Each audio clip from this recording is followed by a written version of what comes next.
Hello friends, welcome to the new episode of my channel. আমি অরিত্র।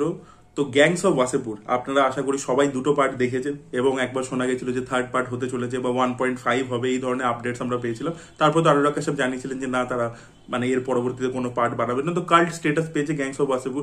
পরবর্তীকালে মির্জাপুর হয়েছে, যেটা heavily was inspired from gangs of Wasseypur. Mirzapur নিজে itself একটা কাল্ট স্টেটাস পেয়েছে। তো এই ধরনের জিনিসপত্র হয়েছে, বাট এগুলো শুরু হলো কোথা থেকে? গ্যাংস অফ ওয়াসেপুর বানানোর ইন্সপিরেশন অনুরাগ কাশ্যপের কোথা থেকে এসেছিল? তো দুটো ছবি ছিল অ্যাকচুয়ালি। একটা ব্রাজিলিয়ান ফিল্ম ছিল যেটা নাম হচ্ছে সিটি অফ গড, যেটা নিয়ে আমাদের চ্যানেলে অলরেডি আমরা কথা বলেছি। আরও একটা ছবি আছে যেটা একটা তামিল ফিল্ম। তো সেই ছবিটারও আমি বিভিন্ন টাইমে মেনশন করেছি বিভিন্ন ভিডিওতে, বাট একটা ডেডিকেটেড ভিডিও এই ছবিটাকে নিয়ে কখনো বানানো হয়নি। তো আমি রিসেন্টলি ছবিটাকে রিভিজিট করে দেখলাম। ছবিটার নাম হচ্ছে সুব্রমণিয়াপুরম বলে, 2008 সালের ছবি। আপনারা রিসেন্টলি টুরিস্ট ফ্যামিলি ছবিটা দেখেছেন।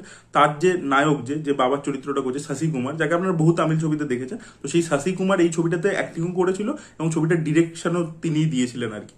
তো এটা একটা কাল্ট ফলোয়িং রয়েছে আর কি তামিল সিনেমাতে। এবং সুব্রমণিয়াপুরমে কিন্তু যখন 10 বছর কমপ্লিট করে, তখন অনুরাগ কাশ্যপ আর কি ওটা অ্যানিভার্সারিতে একটা টুইট করে তখন লেখে যে এই ছবিটা যদি না হতো তাহলে গ্যাংস অফ ওয়াসেপুর আমি বানাতে পারতাম না। তো গ্যাংস অফ ওয়াসেপুরে যে একটা রুটেড একটা গ্যাংস্টারদের গল্প, সেটা আপনারা প্রথম সুব্রমণিয়াপুরমে দেখতে পাবেন আর কি, ওই লেভেলে গিয়ে। পরবর্তীকালে এবার দেখুন, এখন যখন আপনি দেখবেন ছবিটা, তো কোথায় দেখতে পাবেন সেটাও বলে দিচ্ছি। তো তো তখন আপনার মনে হবে যে হ্যাঁ, এইগুলো তো আমরা আগে দেখেছি, বিকজ আপনি মির্জাপুর দেখে ফেলেছেন, আপনি গ্যাংস অফ ওয়াসেপুর দেখে ফেলেছেন, বা আপনি ভেট্রিমানে আডু কালাম দেখে ফেলেছেন। বাট এগুলো তো আরো আগে এসেছিল, এখান থেকে আর কি ব্যাপারটা অরিজিনেট হয়েছে। এবং আপনি গ্যাংস অফ ওয়াসেপুরের ক্লিয়ার ইন্সপিরেশনটা বুঝতে পারবেন যে গ্যাংস অফ ওয়াসেপুর কোথা থেকে ইন্সপিরেশনটা নিয়েছে এখান থেকে, সেটা আপনি ছবিটা দেখলে আপনার কাছে পুরোপুরি ক্লিয়ার হয়ে যাবে।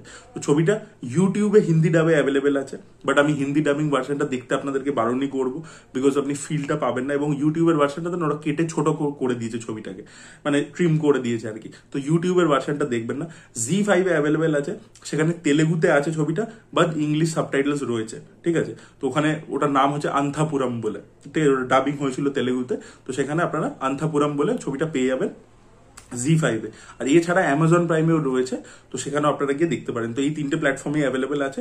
এবার আপনারা যেটাতে কমফোর্টেবল, হিন্দিতে দেখতে চাইলে ইউটিউবে দেখুন, যদি তেলেগুতে উইথ ইংলিশ সাবটাইটেলস দেখতে চান তাহলে ZEE5 এ গিয়ে দেখুন, আর নাহলে প্রাইমেও দেখতে পারেন। তো এটা আপনাদেরকে বলে দিলাম, এই প্ল্যাটফর্মে অ্যাভেলেবেল আছে ছবিটা। এবার ছবিটা মানে কেন আপনাদের দেখা উচিত? তো প্রথম কথা যেটা বললাম, যে এতগুলো যে এত মানে গ্যাংস্টারের গল্প হয়েছে, রুটেড গ্যাংস্টারের গল্প, সেটার অরিজিনটা এখান থেকে হয়েছে।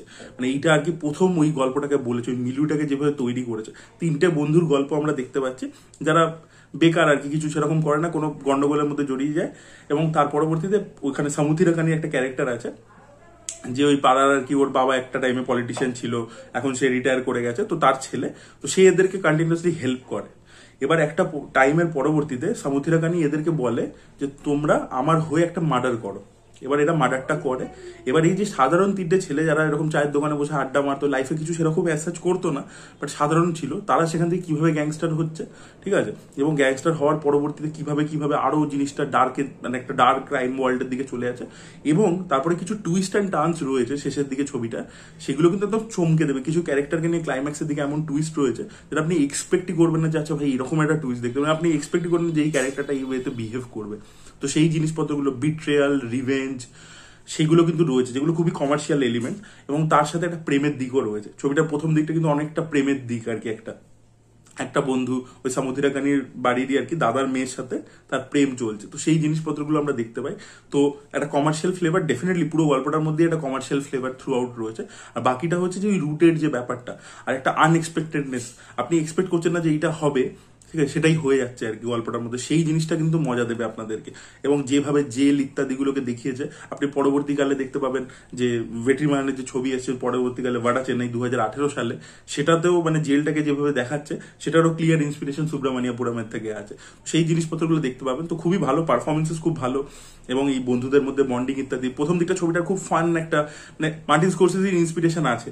মানে সেখানে তারা নর্মাল কথাবার্তা, ডে টু ডে লাইফে কথাবার্তা বলছে হঠাৎ করে ভায়োলেন্স তাদের জীবনে চলে আসছে, এবং যখন ভায়োলেন্স আসছে সেটা নেক্সট মাত্রায় চলে যাচ্ছে। তো জিনিসটা দেখতে খুব ভালো। এবং এটা খুব অল্প বাজেটের ছবিটার ব্যাপারে আমি শুনেছিলাম মানে পড়েছিলাম আর কি, যে ছবিটা একটা হলে রিলিজ করেছিল, মাত্র একটা হলে, এবং সেখান থেকে ওয়ার্ড অফ মাউথ এত স্প্রেড করে, যেহেতু তামিল অডিয়েন্স আর কি ভালো সিনেমাকে ল্যাপ আপ করতে পারে, তো সেই জন্য তারপর এত স্প্রেড হয়েছে ছবিটা আর কি, তার পরবর্তীতে গিয়ে আর কি বিশাল বড় হিট হয়ে গেছে, ধীরে ধীরে আরো হলে চলে এসছে, সেখান থেকে আরো ওয়ার্ড অফ মাউথ স্প্রেড করেছে, তো সেখান থেকে ছবিটা বিশাল বড় হিটও হয়েছিল। মানে এরকম নয় যে খালি কাল্ট ফিল্ম বক্স অফিসে ফেলিয়ার, তা কিন্তু নয়, মানে তামিল অডিয়েন্স সেটা করতে দেয়নি, সেটাই আর কি তাদের ভালো।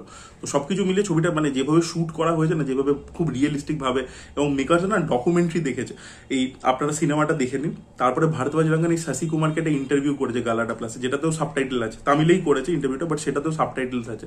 ওই ইন্টারভিউটা আপনারা এই সিনেমাটা দেখার পরবর্তীতে গিয়ে দেখুন কিভাবে তৈরি করেছে ওটা, ছবিটা কিভাবে অত কম বাজেটের মধ্যে ওই পিরিয়ডটাকে সেট করেছে, সেগুলো সব জানতে পারবেন, এবং সেটা আরো বেশি ইন্টারেস্টিং লাগবে। তো এটা সিনেফাইলদের জন্য, সবাই জেনারেল যারা অডিয়েন্স তারা তো কেন তৈরি হয়েছে, কিভাবে তৈরি হয়েছে সেটা তো অতটা জানতে চায় না, বাট যারা সিনেফাইল বা যারা ফিল্ম মেকার হতে চাইছে তারা কিন্তু ডেফিনেটলি জানতে চায় যে লো বাজেট একটা পিরিয়ড ফিল্ম কিভাবে পুল অফ করলো। তো তারা কিন্তু ছবিটা দেখার পরবর্তীতে যখন গিয়ে এটা চেক আউট করবেন, জানতে পারবেন ছবিটার ব্যাপারে আরো ডিটেলে, তখন কিন্তু আরো বেশি মজা লাগবে। তো সবকিছু মিলে সুব্রমণিয়াপুরম ছবিটা ব্যাপক আর কি, ব্যাপক সিনেমা, অবশ্যই আপনারা চেক আউট করে দেখুন, ব্যাপক লাগবে আপনাদের, মানে আমি তো গ্যারেন্টি দিচ্ছি আপনাদের ভালো লাগবে। যদি আপনারা এরকম এই জনরার ছবি দেখতে পছন্দ করেন, তাহলে তো মানে টু গুড লাগবে আপনাদের। সো এটাই বলা ছিল, that was it guys, thank you so much, bye by.